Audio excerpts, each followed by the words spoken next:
สงขลาสวัสดีครับวันนี้ก็เลยพาผู้ชมครับมาเที่ยวที่ศิลปวัฒนธรรม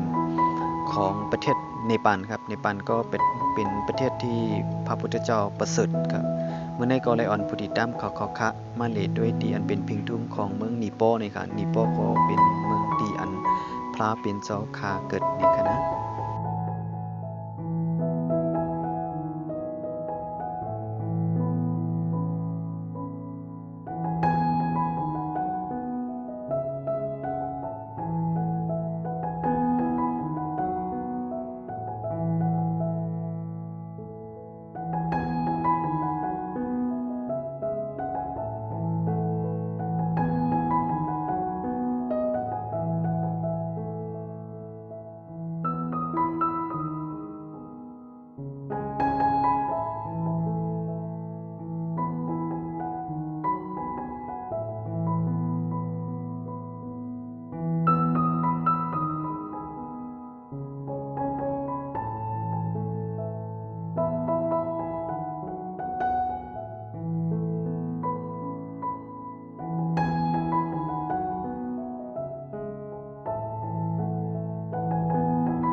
ที่เราเห็นอยู่นี่ก็เป็นวัฒนธรรมศิลปะญี่ปุ่นครับอันในหันอยู่นี่ก็เป็นพิธีของญี่ปุ่นในคณะตรงอยู่ซองกินซังเมืองญี่ปุ่นนี่ครับ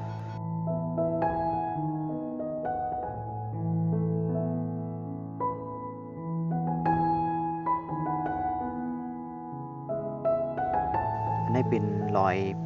ไพ่ของเมืองญี่ปุ่นในคณะอันรอยไพ่อันสูงสุดเป็นในเมืองญี่ปุ่นครับ